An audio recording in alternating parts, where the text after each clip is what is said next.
Price God, ஹல்லேலூயா. So அன்புக்குரியவர்களே, கிருபை என்ன செய்கிறது? நம்முடைய கரத்தில் எதுவும் இல்லை, எல்லாவற்றையும் தேவன் பார்த்து கொள்வார். ஆகையால் நாம் எதுவும் செய்ய வேண்டிய அவசியம் இல்லை என்று சொல்லவில்லை.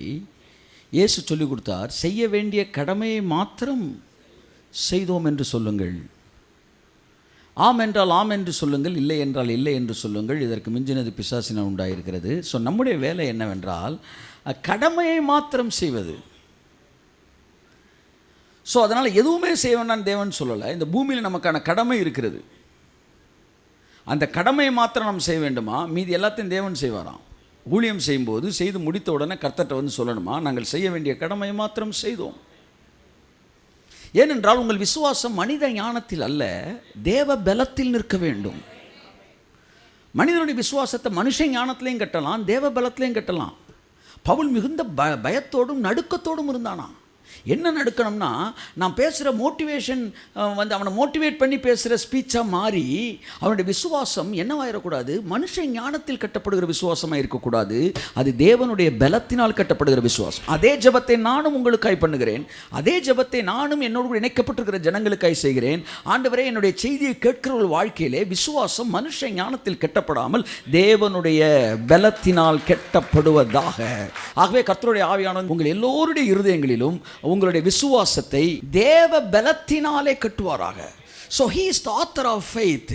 அவர்தான் விசுவாசத்தின் துவக்கம் அல்லது கிரியேட்டர் ஆஃப் ஃபெய்த். மனிதனால் அதை உருவாக்க முடியாது, ஆனால் தேவன் அதை உங்களுக்குள் துவக்கிட்டார்னா அதை யாராலையும் தடுக்க முடியாது. ஸோ தேவன் எப்போ அதை தொடக்கிறாராம்? Faith cometh by hearing, not by reading. By hearing. Reading is written word, hearing is spoken word. ஆகவே அன்புக்குரிய தேவ பிள்ளைகளே, I know that you all are reading the Bible. My question is, are you hearing his word? வார்த்தையை படிப்பது வேறு, வார்த்தையை கேட்பது வேறு. படிப்பது என்பது எழுதப்பட்ட வார்த்தை, கேட்பது என்பது உரைக்கப்பட்ட வார்த்தை. விசுவாசம் எந்த வார்த்தையில் வருகிறது? எழுதப்பட்ட வார்த்தையில் அல்ல, உரைக்கப்பட்ட வார்த்தையிலிருந்து வருகிறது. அதைத்தான் இயேசு சொன்னார், அவர் மனிதன் அப்பத்தினால் மாத்திரமல்ல, வேதத்திலிருந்து புறப்படுகிற வார்த்தை சொல்லல, அவர் வாயிலிருந்து புறப்படுகிற ஒவ்வொரு வார்த்தையினாலும் பிழைப்பான். A word from his mouth. Amen. Okay, I hope you understand. The word from his mouthpiece. From his mouth. வாயிலிருந்து புறப்படுகிற வார்த்தை. என் அன்புக்குரியவர்களே, you must understand the difference between the written word and spoken word. இன்னைக்கு எதை faith கன்ஃபெஷனாக பண்ணிக்கிட்டு இருக்கிறோம்னா, return வேர்டாக பண்ணிக்கிட்டு இருக்கிறோம். ஆனால் தேவன் ரிட்டன் வேர்டு பண்ணலாம், தப்பு இல்லை. It transform our mind step by step. சரி பண்ணி எடுத்து வாங்கிட்டு போகலாம். But what I come to say, which will transform your mind completely, that is spoken word. அவர் எனக்கொரு பந்தியை ஆயத்தப்படுத்தி, அதாவது கல்யாண வீட்டில் வச்சிருக்கிறது பொதுவான எல்லாரும் கொடுக்கப்படுகிற பந்தி. ஆனால் என்ன நீங்கள் அழைக்கும்போது எனக்குன்னு ஒரு பந்தி செய்கிறீங்க. ஒரு சாப்டர் வாசிக்கிறீங்க, சங்கீதம் 91 வாசிக்கிறீங்க. வாசிப்பது பொதுவான பந்தி, அதன் ஆசீர்வாதம் உங்களுக்கு இருக்குது. திடீர்னு ஒரு வரி அதுலேருந்து வெளியே துள்ளிட்டு வெளியே வருது. அவர் வேடனுடைய கண்ணிக்கும் பாழாக்கும் கொள்ளை நோய்க்கும் உன்னை தப்புவிப்பார். கை தட்டுங்க. இது என்ன? It just hit me. இது எகிரி மூஞ்சில் அடிக்குது. அப்போ இது என்ன தெரியுமா? இது என்னோட பந்தி. It is a sword from the belt. அதாவது கச்சையிலிருந்து புறப்படுகிற பட்டயம். கச்சை என்பது தேவனுடைய வார்த்தை, சத்தியம் என்கிற கச்சை. அதிலிருந்து புறப்படுகிற வசனம் என்கிற வாளிலிருந்து ஸ்போக்கன் வேர்டு. நான் சொல்லுகிறேன், கடைசியாக என்றைக்கு பைபிளை வாசித்தீர்கள்? நான் கேட்க மாட்டேன். கடைசியாக என்றைக்கு அவர் சத்தத்தை கேட்டீர்கள்? அவருடைய சத்தத்தை கேட்கிற மனுஷன் இவ்விதமாக இருப்பது இல்லை. A man who is moved by his voice, by his spoken word, cannot be like this. என் அருமையான தேவப்பிள்ளையே, அதுதான் ஜீவன். அதுதான் உங்கள் செல்ஸ் எல்லாம் ரீஜெனரேட் பண்ணும். அதுதான் உங்களுக்கு முழு உருவத்தை கொடுக்கும். அந்த வார்த்தை தான் சூம்பி கிடக்கிற கைகளை வளர வைக்கிறது. அந்த வார்த்தை தான் கண்களை திறக்கிறது. அந்த வார்த்தை கதவுகளை திறக்குது. அந்த வார்த்தைக்கு எந்த அளவு வல்லமை இருக்கிறது என்றால், அந்த சராசரங்களும் இருண்டு இருக்கும் போது வெளிச்சம் உண்டாக கடவது என்று இயேசு சொன்னபோது அந்த வார்த்தைக்கு என்ன வல்லமை இருந்ததோ அதே வல்லமை உரைக்கப்பட்ட தேவனுடைய வார்த்தை எனக்குள் வரும்போது எனக்குள் அது இருக்கிறது. So you must understand the difference between the written word and spoken word. நீங்க விசுவாச அறிக்கைன்னு ஒன்று பண்ணும்போது யாரோ எழுதி கொடுத்த விசுவாச அறிக்கையை வாசிப்பது நல்லது, அது உங்கள் மைண்டை டிரான்ஸ்ஃபார்ம் பண்ணும். ஆனால் விசுவாச அறிக்கை நீங்கள் தயார் செய்ய வேண்டும். உங்கள் சமையல் நீங்கள் தயார் செய்யணும். எப்படின்னா, ஒரு 10 அதிகாரம் நீங்கள் வாசிக்கும்போது அது ஒரு 8 வசனம் எகிரி குதிச்சு உங்கள் மூஞ்சில் அடிக்கும் பாருங்க, அதெல்லாம் தனித்தனியாக எடுத்து எழுதணும். எழுதி இப்போ உங்கள் விசுவாச அறிக்கை நீங்கள் ரெடி பண்ணுறீங்க. இதுதான் எனக்கு அவர் ஏற்படுத்தின பந்தி. கையை தட்டுங்க sir. This is the man who is living a heaven standard life on earth. பரலோகத்தின் ஆசீர்வாதத்தை அந்த வாழ்க்கை பூமியில் வாழ்வான். He is least bother about the enemies. He is least bother about people's criticism. He is always overwhelming in father's love. அப்பாவுடைய அன்புல அப்படியே போயிட்டு இருப்பான். So start hearing the spoken word of God. நான் சொல்கிறேன், ஒரே மாதத்தில் 1.5 மாதம் பாக்கி இருக்குது இந்த வருஷம் முடிய. 1.5 மாதத்துக்குள்ளே இந்த 11 மாதம் நடக்காததெல்லாம் உங்கள் வாழ்க்கை நடக்குதா இல்லையா? It's not faith cometh by reading, it's by reading or hearing. எழுதப்பட்ட வார்த்தையை ஹியரிங் பண்ண முடியாது, ரீடிங் தான் பண்ண முடியும். எந்த வார்த்தை தான் ஹியரிங் பண்ண முடியும்? பேசுகிற வார்த்தை. ஒரே வேர்டு சொல்ல, பயப்படாத. அது ஒரு வார்த்தை தான் கேட்கும். இதைத்தான் அவன் சொன்னான், ஒரு வார்த்தை அங்கே வந்து அந்த ஒன் ஸ்போக்கன் வேர்டு. ஸோ அது திறந்த பைபிளில் இருக்கலாம், மூணு பைபிளில் இருக்கலாம், அது எங்கே வேணாலும் கேட்கலாம். ஆனால் அந்த ஒரு வார்த்தை உங்கள் வாழ்க்கையை தலைகீழ மாற்றிடும். இந்த விஷயத்தை நான் வாரம் சொல்கிற கூட நான் வந்து என்ன செய்யலை, நான் வருத்தப்படலை. எழுதுவது எனக்கு வருத்தம் அல்ல. நான் மறுபடியும் உங்களுக்கு சொல்லுகிறேன், ஸ்போக்கன் வேர்டு அதான் கிரியேட்டிவ் ஃபோர்ஸ். என் ஜனங்கள் இந்த விசுவாச அறிக்கை என்பதை உரைக்கப்பட்ட வார்த்தையிலிருந்து செய்திருப்பார்கள் என்றால் நிச்சயமாக அந்த ஆசீர்வாதங்கள் எல்லாம் சிருஷ்டிக்கப்பட்டிருக்கும். உலகமே எதிர்த்து நின்று இது தப்புன்னாலும் அது வந்து உங்களை டல்லாகவே ஆகாது. That's what by faith we have gained access into grace. By faith. எல்லாம் சொல்லுங்க. Not by me. என்னால் விசுவாசம் மூவ் ஆகாது, விசுவாசம் தான் என்ன மூவ் பண்ணும். புரியுதா? I can't move faith. I will be moved by faith. அது எந்த faith? அதுதான் God given faith. ஒரே ஒரு வார்த்தை, நான் இருக்கேன்டா அப்படின்ட்டா, அந்த நான் இருக்கேன்டா அப்படின்ட்டான்னு வச்சுக்காங்களேன், அவ்வளோதான். இந்த உலகத்தில் எவ்வளவு பெரிய ஆளை நீங்கள் போடா, டே அவர் இருக்காரா, டே போடா, ஆண்டவனே நம்ம பக்கம் இருக்கிறான் என்கிற இடத்திற்கு நீங்கள் வந்து விடுவீர்கள். If you heard the spoken word. என் அருமையான தேவ பிள்ளைகளே, ஸோ அந்த வார்த்தைகள் நம்மை ஆசீர்வதிக்கக்கூடியதாக இருக்கட்டும். So everyday you just follow the spoken word of God. கர்த்தர் உங்களை ஆசீர்வதிப்பாராக. ஆமென் சொல்லுவோம். ஸோ நாம் வாசிப்போம். 1 சாமுவேல் 17:34. தாவீது சவுலை பார்த்து, உம்முடைய அடியான் என் தகப்பனுடைய ஆடுகளை மேய்த்து கொண்டிருக்கிற போது ஒரு விசை ஒரு சிங்கமும் ஒரு விசை ஒரு கரடியும் வந்து மந்தையில் இருக்கிற ஒரு ஆட்டை பிடித்து கொண்டது. ஆமென். நான் அதை தொடர்ந்து போய் அதை அடித்து அதை அதன் வாய்க்கு தப்புவித்தேன். அதன் வாய்க்கு கை தட்டுங்களேன். இந்த மெய்ப்பனுக்கு ஒரு தடவை. உங்களை பிசாசு பிடிச்சிட்டு போயிட்டான்னா சரி போயிடுச்சா, தூரமாக போயிடுச்சா அப்படின்னு விட்டுற மாட்டாராம், தொடர்ந்து விரட்டு வரான். எத்தனை அல்ல சார், நான் பின்மாறி 5 வருஷம் ஆச்சு சார், 5 வருஷம் ஆனாலும் விட மாட்டார். விரட்டி வந்து அதன் வாயிலிருந்து அந்த ஆட்டுக்குட்டியை தப்புவித்தானாம். என்ன நடந்துச்சு? வழக்கமாக ஆடு செத்துரும், சிங்கம் உயிரோடு இருக்கும். ஆனால் இங்கே மேய் பண்ணுறதுனால சிங்கம் செத்துருச்சு. நான் சொல்லவா, உங்களை சுற்றி இருக்கிற சிங்கமெல்லாம் செத்துரும், ஆனால் நீங்கள் ஆட்டுக்குட்டி நீங்கள் உசுரோடு இருப்பீங்க. ரொம்ப தெளிவாக பேசுகிறவங்க, தெளிவாக சிந்திக்கிறவங்க, தெளிவாக போட்டு விட்றவங்க, சூத்திரதாரிகள், சாணக்கியர்கள் வந்து இவங்க எல்லாம் காலியாக போயிடுவாங்க. நீங்கள் அப்படின்ட்டு இன்னசென்ட்டாக அப்படின்னு ஜெயிச்சு நின்றுட்டு இருப்பீங்க. ஏன்னா இது உங்கள் திறமை அல்ல, உங்களை தப்புவிக்கிற மெய்ப்பனின் திறமை. எனக்கு ஒரு மெய்ப்பன் இருக்கிறார், அந்த மெய்ப்பன் என்னை தப்புவிக்கிற கை தட்டுங்க, கை தட்டுங்க, ஆமே, நன்றி சொல்லுங்க. என்னை தப்புவிக்கிற தேவன், என்னை தப்புவிக்கிற தேவன், என்னை தப்புவிக்கிற தேவன் ஒருவர் இருக்கிறார். எந்த பக்கம் நான் ஏற்கனவே சொல்லிட்டு பார்த்தீங்களா, இவர் நடத்துகிற வந்து நம்ம நினைக்கிற மாதிரி கிடையாது. அது வசனம் என்ன ரொம்ப பாதிச்சிருச்சு. பலம் உள்ளவனுக்காகிலும் பலனற்றவனுக்காகிலும் நான் உதவி செய்வேன்னு சொன்னால் பெரிய விஷயம் இல்லை. 2 பேருக்கும் உதவி செய்கிறது எனக்கு லேசு தான். பலம் உள்ளவனுக்கு உதவி செய்வது ஈஸி, பலம் இல்லாதவனுக்கு செஞ்சிருவேன் கொஞ்சம் கஷ்டம் அப்படி சொல்லலை. இவனுக்கு ஈஸி தான். அப்புறம் ஏன் எங்களை போட்டு கொள்றீங்க? நாங்கள் எதுக்கு பலம் உள்ளவனாக இருக்கணும்? எப்படினாலும் உங்களுக்கு அது ஈஸினா நான் பலவீனனாக இருப்பதே விரும்புகிறேன்.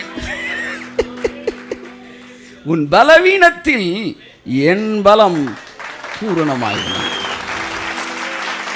ஸோ அந்த ஏற்கனவே நான் சொன்ன மாதிரி நாம் எல்லோரும் நம்ம என்ன செய்யணும் என்பதைத்தான் சொல்லி பழக்கினதினால் தேவன் என்ன செய்து கொண்டு இருக்கிறார் என்பதை ஜனங்களுக்கு சொல்லாமல் நீ விசுவாசிக்கணும். நான் எப்படி விசுவாசிப்பான்? இயேசு ஒருவனை பார்த்து சொன்னார், நீ வந்து தேவகுமாரனை விசுவாசிக்கிறாயா அப்படின்னு கேட்டார். அந்த குருடன் பார்வை அடைஞ்ச போது அவன் சொன்னான், நான் விசுவாசியும்படிக்கு அவர் யார் அப்படின்னு கேட்டான்.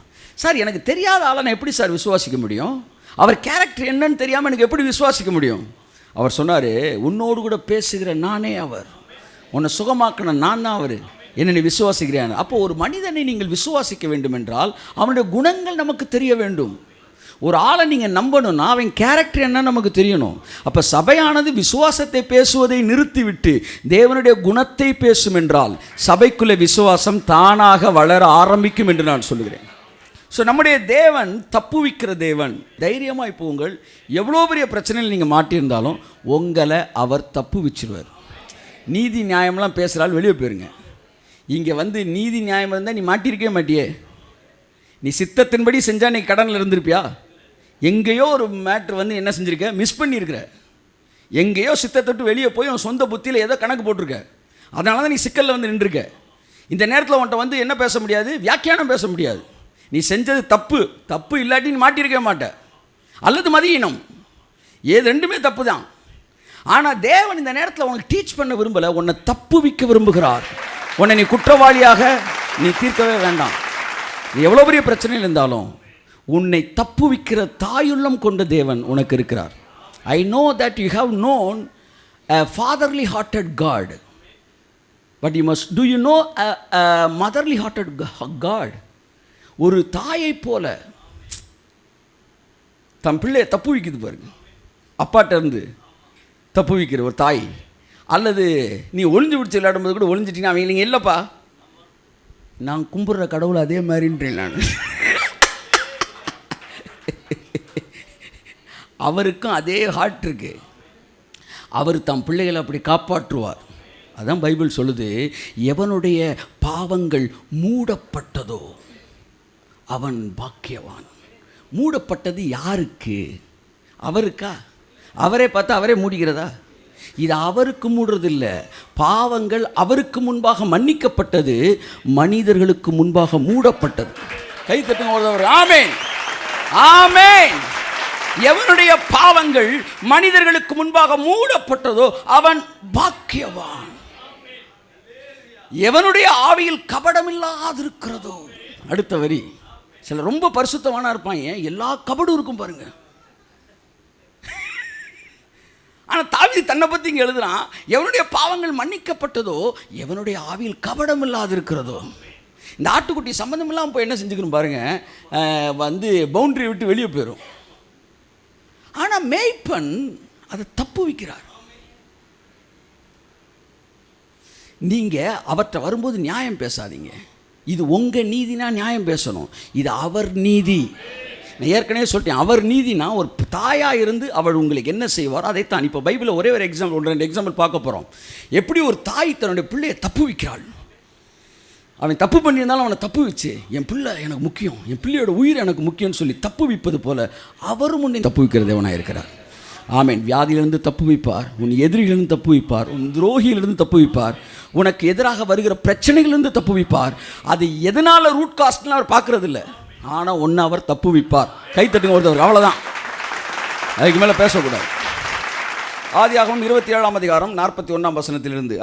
யாக்கோபை தன் தகப்பன் ஆசீர்வதித்ததின் நிமித்தம், யாக்கோபை தன் தகப்பன் இங்க பாருங்க, யாக்கோபு என்ன பண்ணிட்டான், ஏசா வாங்க வேண்டிய ஆசீர்வாதத்தை மாறு வேடம் போட்டு என்ன செஞ்சிட்டான், போய் ஆசீர்வாதத்தை வாங்கிட்டான். இந்த சினிமாலாம் டூப் போடுவாங்க பார்த்தீங்களா, அந்த ஃபைட்டு சீனில் ஒருத்தனை சொன்னாங்களா, இவர் தான் உங்களுக்கு டூப்பு, இந்த மாதிரி பாயிர சீன்லலாம் இவர் தான் நடிப்பாருன்னு.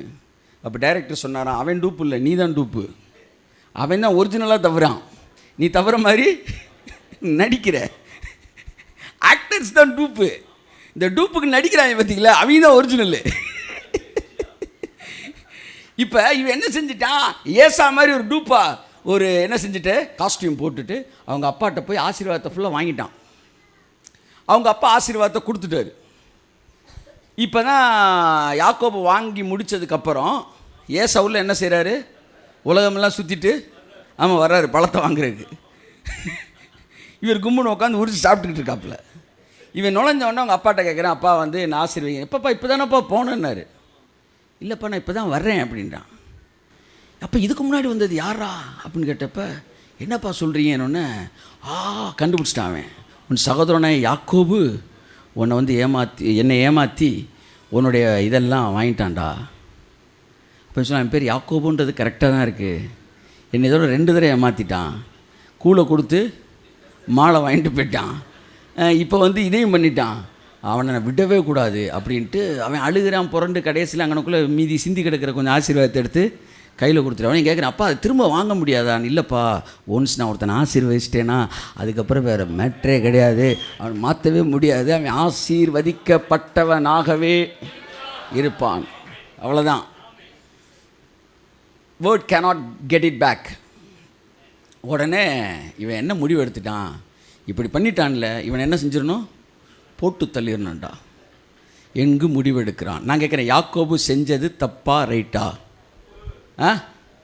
சொல்லுங்க.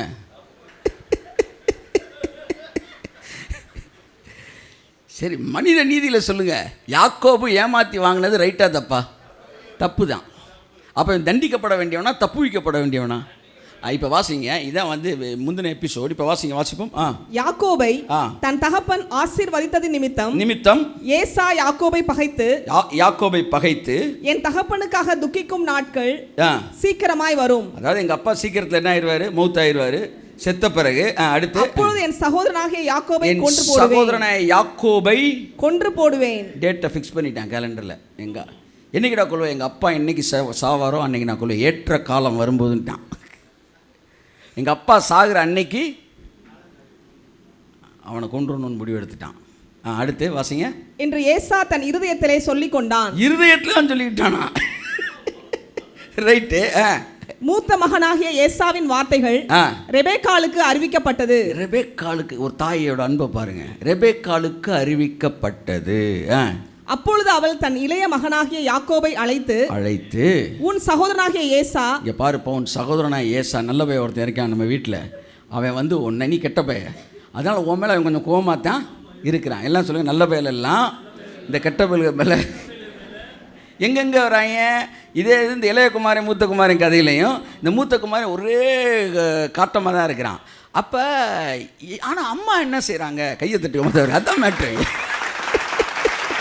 ஆனால் அம்மா மனசு, நீ தப்பு பண்ணில அப்போ அவன் கொல்லத்தான் செய்வான் அப்படின்னு சொல்லலை பாருங்க. ஏன்னா அம்மாவுக்குன்னு ஒரு நீதி இருக்குது. அந்த நீதி என்னன்னா, தான் பிள்ளை சரியாக பண்ணுச்சோ தப்பாக பண்ணுச்சோ, என் பிள்ளை எனக்கு உயிரோட வேணும், அதை நான் காப்பாற்றி ஆகணும் அப்படின்னு தான் ஒரு தாயோட இருதயம் துடிப்பது போல, நீங்கள் ஆராதிக்கிற தேவனுக்கு ஒரு தாயின் இருதயம் இருக்கிறது என்பதை நீங்கள் மறந்துவிடவே கூடாது. வாசிங்க தொடர்ந்து அந்த வசனத்தை. உன் சகோதரனாகிய ஏசா உன்னை கொன்று போட நினைத்து தன்னை தேற்றிக் கொள்கிறான். ஆகையால் என் மகனே, நான் சொல்வதை கேட்டு எழுந்து புறப்பட்டு ஆரானில் இருக்கிற என் சகோதரனாகிய லாபானிடத்திற்கு ஓடி போய் இதுக்கு செத்துருக்கலாம் போல, லாபான்ட்ட போய் சிக்கினதுக்கு. ஏன்னா அவன் இவன் பாஸ்னா, அவன் ஹெட் பாஸ், இவன் ஒரே போடா போட்டுருவேன், அவன் வச்சு செய்வான். அவன் லாபான் ஒரு பெரிய டூபான், அவன் இந்த ரேபான் கிளாஸ்ன்னு சொல்லுவாங்க. எவ்வளோப்பா? 200 ரூபா ரேபானா? இது டூபான். நம்ம போலீஸ் சென்ட்டுன்னு வாங்க. எவ்வளோ? 150 ரூபா. சரவணா ஸ்டோர்லாம் 150 ரூபா போலீஸா? இது போலீஸில் திருடேன். இது ஒரிஜினல் போலீஸு 100 ரூபாய்க்கு வாங்க முடியாது. என் லாபான்ட்ட போயிரு. அடுத்து வாசிங்க. உன் சகோதரனுடைய கோபம் தனியும் மட்டும் சில நாள் அவனிடத்திலே இரு. பார்த்தீங்களா? அவன் கோபம் தனியிற வரைக்கும் நீ அங்கேயே இரு அப்படின்னா. என் அன்புக்குரியவர்களே, தன்னுடைய பிள்ளையை அவள் தப்புவிக்கிறாள். இப்படித்தான் தாயாகிய ரெபெக்காள் மட்டும் தப்புவிக்கலையாம். பிதாவாகிய தேவனும் யாக்கோபு மேலே அன்பாக இருந்து, இந்த யாக்கோபுக்கு எதிராக ஏசா வரான் பார்த்தீங்களா, திரும்ப ரிட்டர்ன் ஆகி வரும்போது, இன்ஃபேக்ட் ஏசா யாக்கோபை காலி பண்ணுறதுக்கு தான் வந்திருக்கிறான். இடையில ஒரு கனவு கண்டிருக்கிறான். அந்த கனவு யாசேரின் புத்தகத்தில் எழுதப்பட்டிருக்கிறது. அதில் பார்த்தீங்கன்னா தேவன் அவனை கன்வின்ஸ் பண்ணுறாரு. யாக்கோபை எங்கெங்கே தப்பு வைக்கிறார் தெரியுமா? அவங்க அண்ணன் வீட்டில் வச்சே போட்டிருப்பான், அங்கே தப்பு வச்சார். அடுத்து மாமா வீட்டிலேருந்து 2 பொண்ணுகளை என்ன செஞ்சிட்டான், கூட்டிகிட்டு வந்ததோடு இல்லாமல் அங்கே வச்சிருந்த சில இதையும் எடுத்துகிட்டு வந்துட்டான். என் வீட்டில் இருந்த குரூப் ஏதோ எடுத்துகிட்டு வந்துட்டான். அவன் விரட்டி ஏன்டா சொல்லாமல் கொள்ளாமல் வந்திருக்கான், அவனை வெட்டி போட்டுறான்ட்டான். அவங்களாம் ரொம்ப மோசமானவங்க, அவங்க அன்சிவிலைஸ்டு பர்சன்ஸ். போடணும்னு வந்தவன், நேராக கொல்ல வந்தவன் சொன்னான், இன்றைக்கி ஒன்று, அதாவது முந்தின நாள் நைட்டு தங்கியிருக்கிறான், நாளைக்கு காலையில் 6 மணிக்கு போய் போட்டுருந்தோம். நடந்த சம்பவங்க. யோசு தூங்கும்போது நைட்டு கனவுல கர்த்தர் வந்துட்டார். கையை தட்டுங்க, நல்லா கையை தட்டுங்க. ஆமே டி மேஜர்ப்பா. அவர் சொல்கிறாரு, யாக்கோபு மேலே நீ கையை வச்ச அதாவது நீ கை வைக்கக்கூடாது. அப்போ 2வது முறை யாக்கோபு பாதுகாக்கப்படுகிறான். இது எல்லாவற்றையும் பாருங்கள். யாக்கோபு நல்லவன் என்பதினால் அல்ல, அவனுடைய தேவன் நல்லவர் என்பதினால்.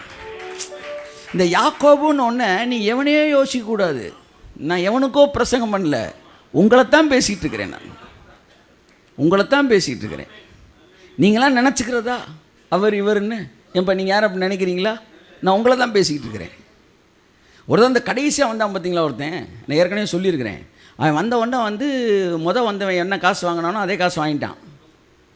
அப்போ இது பெரிய அநியாயமாக இருக்கே. அப்புறமா கர்த்தர் சொன்னார், நான் ஒன்றை தான் பேசிகிட்டு இருக்கிறேன்னாரு. அந்த கடைசியாக நான் கண்டுபிடிச்சேன் பார்த்தீங்களா. அப்போ நான் தேவ நீதியை ஏற்றுக்கிட்டேன். ஸோ பிரசங்கம் வேறு யாருக்குமே இல்லை, உங்களுக்கு தான். நீங்கள் தயவுசெய்து உங்களை கொடுத்து நல்லவர்கள் நினைத்திருந்தால் அதை மாற்றிடுங்க. உங்கள் வாழ்க்கையில் எத்தனை இடங்களில் நீங்கள் தவறி இருக்கிறீர்கள், எத்தனை இடத்துல வார்த்தையை கொடுத்து மாட்டியிருக்கிறீங்க, எத்தனை இடத்துல நீங்கள் சித்தத்துக்கு வெளியானதை செஞ்சுருக்கிறீங்க. ஒவ்வொன்றிலும் இருந்து உங்களை தப்புவித்த தேவன் இன்றைக்கு உங்களோடு கூட இருக்கிறார். கரங்களை தட்டி கர்த்தருக்கு நன்றி சொல்லுவோம். ஓ, தாயின் கர்ப்பத்தில் தப்புவித்தவர் இன்றைக்கும் என்னை தப்புவிப்பாராம், இனிமேலும் தப்புவிப்பார். நான் சொல்கிற புரியுதா உங்களுக்கு? அப்போ தேவன் நீங்கள் எல்லாத்தையும் சரியாக பண்ணுவீங்க என்பதன் அடிப்படையில் உங்களோட நடக்கலை. அவன் தவறு செஞ்சாலும் அவனை தப்பு வச்சிடலான்டா என்கிற அடிப்படையில் தான் அவர் செய்கிறார். பேதுரு தண்ணியில் முங்குனா ரைட்டாக தப்பா? அவன் கடல் அலையை பார்த்தபோது மூழ்கினான், தேவனை பார்த்தபோது நடந்தான். கேட்குறோம், பழைய பார்த்து தப்பு தான். இப்போ அவர் என்ன செஞ்சுப்பா, சாரிப்பா நீ என்னை பார்த்தா நடந்திருக்கலாம், நீ என்ன செய், அலையை பார்த்துட்ட, உன்னை நான் தப்பு வைக்க முடியாதுன்னு சொன்னாரா? தப்பு வித்தார். உங்களுக்கு ஒரு தேவன் இருக்கிறார். அவர் வேலை என்ன தெரியுமா? உங்களை தப்புவிப்பது.